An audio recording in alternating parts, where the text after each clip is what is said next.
Bien, en este video vamos a ver el concepto de punto de acumulación. Punto de acumulación o también llamado punto límite, ¿sí? O punto derivado, cualquiera de los nombres, ¿sí? Normalmente uno lo conoce como punto de acumulación. El concepto de punto de acumulación va a ser importante y crucial porque va a aparecer en muchos otros conceptos que vamos a ir viendo durante el año. Y además el concepto de punto de acumulación, como vamos a ver ahora, primero lo vamos a definir y después vamos a decir que, por ejemplo, ¿dónde podemos encontrar el concepto de punto de acumulación? Cuando vemos límite de una función en un punto. Si ustedes habrán leído en algún momento, en algún texto, en algún apunte, a la hora de definir límite de una función en un punto, lo que se exige es que el punto, ¿sí?, al cual uno se va a acercar sea punto de acumulación de su dominio. ¿Sí? Bueno, ahora vamos a entender por qué significa esto que el punto sea punto de acumulación de su dominio para poder calcular el límite, ¿sí? Si no, no se puede calcular el límite de la función en dicho punto. Pero primero vamos con el concepto de punto de acumulación. Entonces, por definición, punto de acumulación, A raya, ¿sí?, perteneciente a R a la N, va a ser punto de acumulación de un conjunto A contenido, ¿sí?, en R a la N, si y solo si para todo epsilon positivo se verifica que existe un X raya perteneciente al conjunto A, tal que X raya pertenece a la intersección del conjunto A con un entorno reducido de centro A raya y radio epsilon. O equivalentemente, ¿sí?, vamos a decir o podemos decir que la intersección entre el conjunto A y el entorno reducido de centro A raya y radio epsilon es distinta del vacío. ¿Qué es lo que estamos diciendo acá con esta definición? Lo que estamos diciendo acá con esta definición es que un punto A raya de un conjunto, mejor dicho, un punto A raya va a ser punto de acumulación de un conjunto. Y acá hago una observación, A raya es punto de acumulación de un conjunto A, no significa que A raya pertenezca a A. Puede pertenecer como no puede pertenecer, eso va a depender de cómo esté definido el conjunto A, ¿sí? Pero que pertenezca o que no pertenezca no significa que no sea punto de acumulación. De hecho, ahora vamos a ver algunos ejemplos. Decimos entonces, un punto A raya va a ser punto de acumulación de un conjunto si para todo entorno, porque ahí dice para todo epsilon, por lo tanto, y el epsilon ¿quién es? Es el radio del entorno reducido. Si para todo entorno reducido con centro en A raya, ¿sí?, tiene intersección no vacía con el conjunto. Es decir, que hay intersección entre el conjunto, ¿sí?, y todo entorno reducido con centro en A raya y radio epsilon. Es decir, que la palabra lo dice, punto de acumulación, que el punto sea de acumulación significa que me está acumulando más puntos del conjunto, es decir que alrededor de A raya hay otros puntitos del conjunto. Por eso estamos diciendo que la intersección entre el conjunto y el entorno reducido, recuerden que se le quita el centro, la intersección entre el conjunto y el entorno reducido con centro en la raya tiene que ser distinta del vacío, es decir, que tiene que haber intersección, tiene que haber otros puntos, que son esos X raya que aparecen en la definición, ¿sí? Tiene que haber otros puntos cerca de A raya, ¿sí?, para poder decir que A raya es un punto de acumulación, un punto que acumula, ¿sí?, que atrae, por decirlo de alguna manera, que tiene otros puntos del conjunto cerca de él. Por eso que, volviendo a lo que habíamos dicho recién, cuando uno define límite de una función en un punto, cuando uno dice límite de f de x cuando x tiende a x0, ¿por qué x0 tiene que ser punto de acumulación del dominio de la función?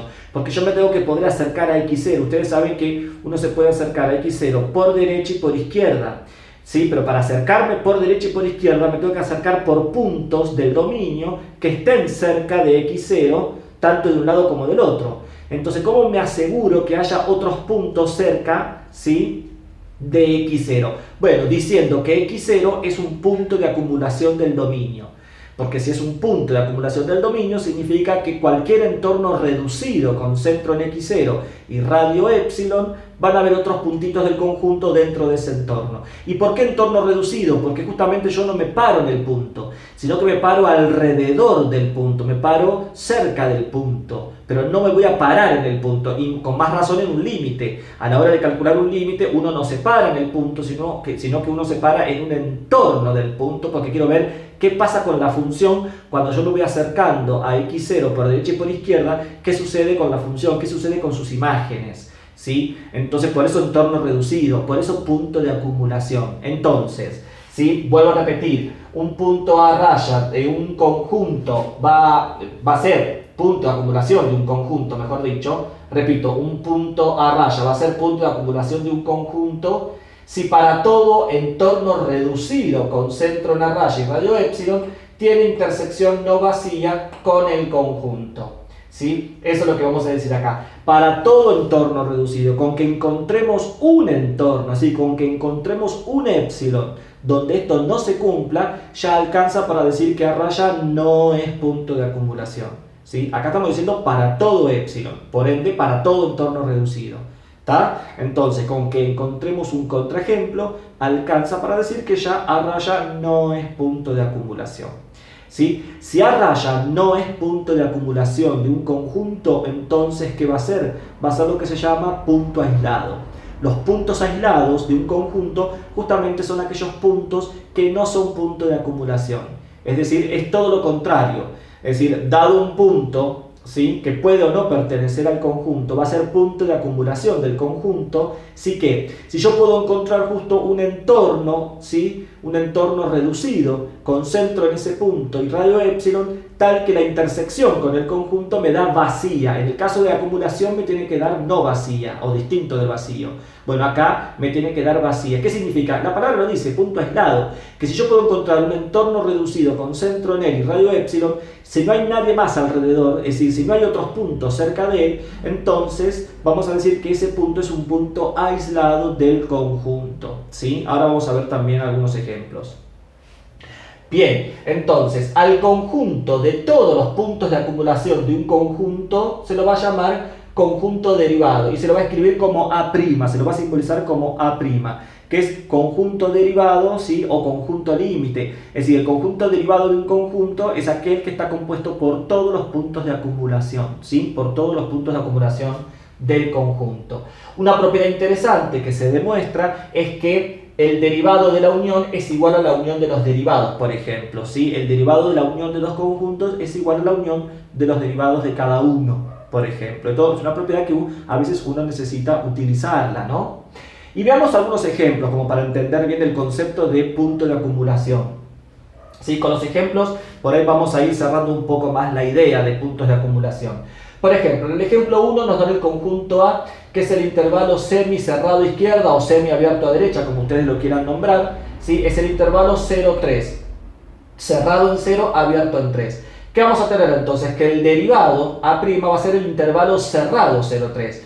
Van a ser todos los números reales que van del 0 al 3. Fíjense que cerrado en 3, el 3 no pertenece al conjunto A, pero sí es punto de acumulación de A. ¿Por qué? Acá lo tenemos, ya que 3, decíamos, es punto de acumulación de A, porque si usamos la definición, para todo épsilon positivo se verifica que siempre va a existir un X perteneciente al intervalo 0, 3, tal que si hacemos la intersección entre el intervalo 0, 3, cerrado en 0, abierto en 3, con el entorno reducido con centro en 3 y radio épsilon, la intersección va a ser distinta del vacío. Y acá tenemos la representación gráfica.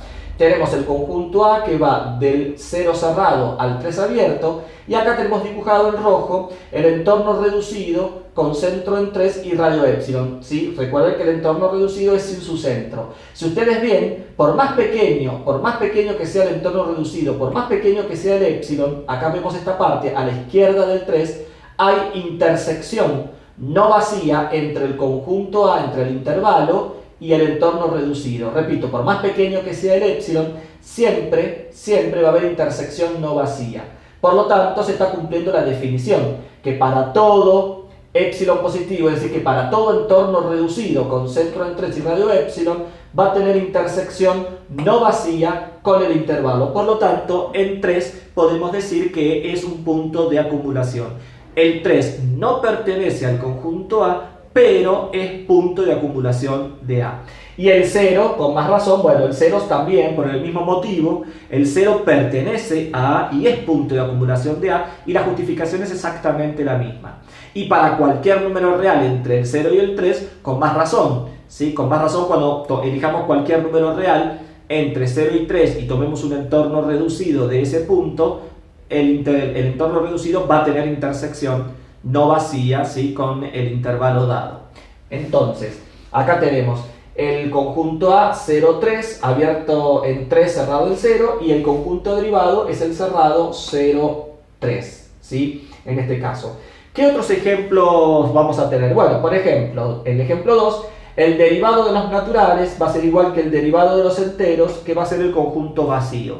Es decir, tanto el conjunto de los números naturales como el conjunto de los números enteros, su conjunto derivado es el conjunto de vacío, ¿sí?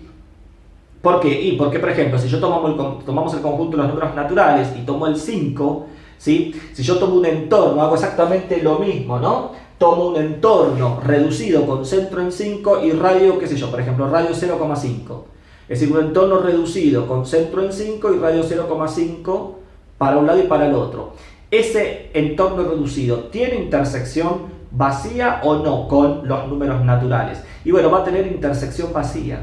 Y como acá dijimos que un punto es punto de acumulación de un conjunto, si para todo entorno reducido la intersección de ese entorno con el conjunto tiene que ser distinta del vacío, yo dije recién, con encontrar un entorno donde no se verifica la definición, alcanza para decir que ese punto no es de acumulación. Por lo tanto, el 5 no es punto de acumulación de los naturales, tampoco de los enteros, porque justamente hemos encontrado un entorno reducido con centro en 5 y radio 0,5, cuya intersección de ese entorno reducido con los naturales o con los enteros me da vacío.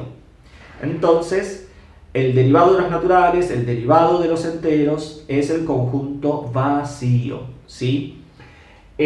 Lo mismo con el ejemplo 6, que para cualquier conjunto finito, como por ejemplo el conjunto 1, 3, 5, el derivado de este conjunto finito también es el conjunto vacío, ¿sí? Cualquier conjunto finito, su derivado va a ser vacío por el mismo motivo que acabamos de decir recién con los enteros o con los naturales. Ahora bien, como decíamos, este conjunto finito, por ejemplo, ¿sí? Tanto el 1 como el 3 como el 5 no van a ser puntos de acumulación, ¿sí? Del conjunto, por lo tanto van a ser puntos aislados. Lo mismo con los naturales y con los enteros. Todos los elementos de los naturales y todos los elementos de los enteros, sí, son lo que se llaman puntos aislados. Es decir, que el conjunto de puntos aislados de los naturales son los propios naturales y el conjunto de puntos aislados de los enteros son los propios enteros. ¿Por qué? Justamente porque un punto P es punto aislado de un conjunto A si y solo si existe un K perteneciente a los reales positivos tal que la intersección entre el conjunto A y el entorno reducido con centro en P y radio K me da vacío. O es equivalente a decir que la intersección entre el conjunto A y el entorno, acá ya no es entorno reducido, sino que el entorno con centro en P y radio K me da el propio P. Es decir, cuando hablamos de que P es un punto aislado de A, obviamente que P pertenece a A, ¿sí? De vuelta, por ejemplo, si yo tomo el 3, que pertenece a este conjunto, ¿sí? O el ejemplo del 5 de hoy de los naturales, si yo tomo el 3, que pertenece a este conjunto, ¿sí?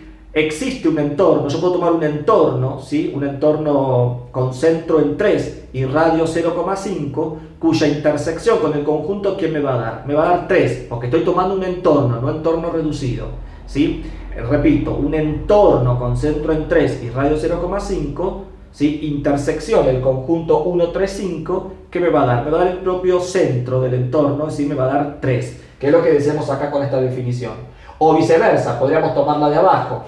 Equivalentemente, siguiendo con el mismo ejemplo, si yo ahora tomo un entorno reducido con centro en 3 y radio 0,5, fíjense que ahora ya estoy quitando el centro, entorno reducido con centro en 3 y radio 0,5, si ese entorno reducido con centro en 3 y radio 0,5 lo interseco con el conjunto 1, 3, 5, ¿qué me va a dar? Me va a dar vacío, ¿sí? Me va a dar vacío. Hemos encontrado un radio, hemos encontrado un entorno reducido, tal que la intersección del entorno reducido, ¿sí?, con el conjunto me da vacío. Entonces, es contrario a la definición de punto de acumulación. Entonces, vamos a decir que ese punto es un punto aislado, ¿sí? Entonces, por ejemplo, el conjunto de puntos aislados del conjunto 1, 3, 5 es el propio 1, 3, 5. El conjunto de puntos aislados de los naturales son todos los naturales. El conjunto de puntos aislados de los enteros son todos los enteros, ¿sí? Bien. ¿Qué otros ejemplos más tenemos de puntos de acumulación? Bueno, por ejemplo, en el ejemplo 3 o en el ejemplo 4, el derivado de los racionales o el derivado de los irracionales son los reales. El derivado del conjunto de los números racionales y el derivado del conjunto de los números irracionales son todos los números reales, por ejemplo, ¿sí? Porque, por ejemplo, como dijimos, el derivado de un conjunto no tiene que por qué pertenecer al conjunto. ¿Por qué el derivado de los racionales? ¿Por qué el derivado de los racionales son todos los reales? Y porque yo tomo cualquier número racional, por ejemplo, 8 es un número racional, ¿sí? Y cumple con la definición, porque para cualquier entorno reducido con centro en 8 y radio épsilon, ahí adentro, ¿qué me van a caer? Me van a caer otras fracciones, me van a caer otros números racionales, ¿sí? Por lo tanto, tiene intersección no vacía, ¿sí?, con el entorno reducido. Es decir, los números racionales tienen intersección no vacía, ¿sí?, con cualquier entorno reducido con centro en 8 y radio épsilon. Se cumple la definición, ¿sí?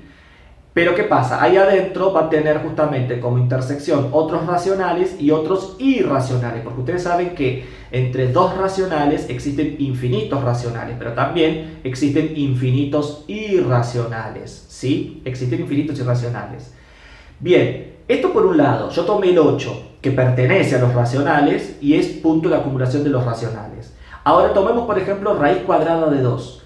Raíz cuadrada de 2 no pertenece al conjunto de los números racionales, pero también es punto de acumulación de los racionales. ¿Por qué? Por el mismo motivo que con el 8.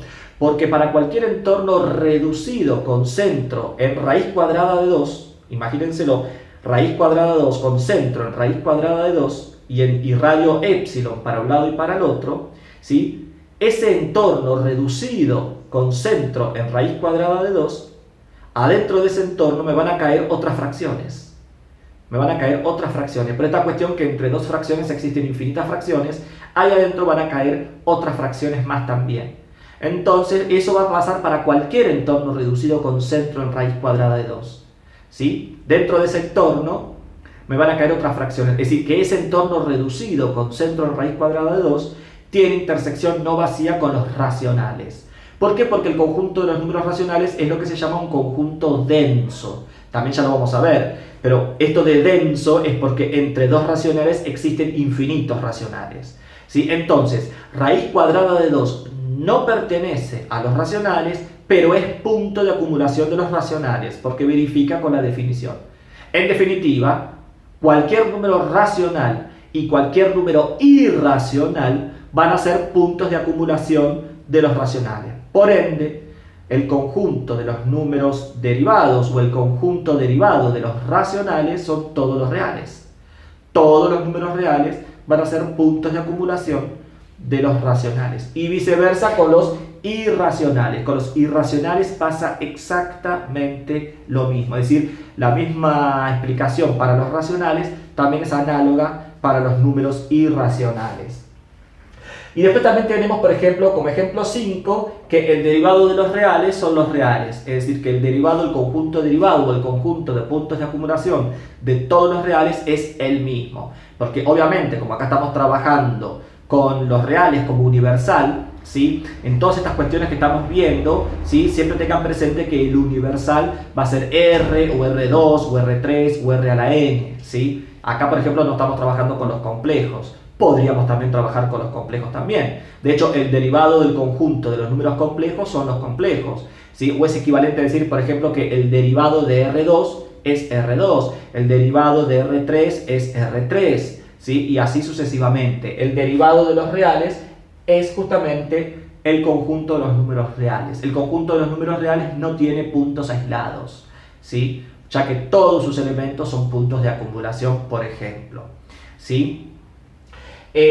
Lo mismo que como el derivado de los racionales son los reales y el derivado de los irracionales son los reales, tanto los racionales como los irracionales carecen de puntos aislados, no tienen puntos aislados, no es como los naturales o los enteros, ¿sí? Los números irracionales y los números racionales carecen de puntos aislados. Cualquier racional que yo tome no es un punto aislado, al contrario, es un punto de acumulación, y lo mismo cualquier número irracional que yo tome no es un punto aislado, sino que es un punto de acumulación, ¿sí? En estos casos, solamente los conjuntos, como vemos acá, los conjuntos finitos poseen puntos aislados, y conjuntos infinitos, como naturales y enteros, también, porque son los llamados conjuntos discretos.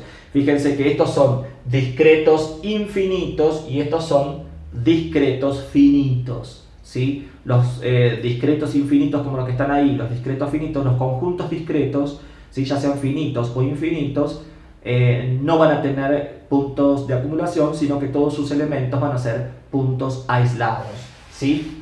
Otro ejemplo es, por ejemplo, el 7, que el conjunto A está dado por el intervalo semicerrado a izquierda o semiabierto a derecha, menos 2, 2, unión 3.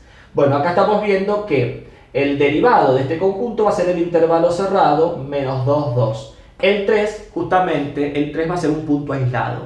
El 3 no va a ser punto de acumulación del conjunto. Así que acá el derivado del conjunto A' va a ser el intervalo menos 2, 2.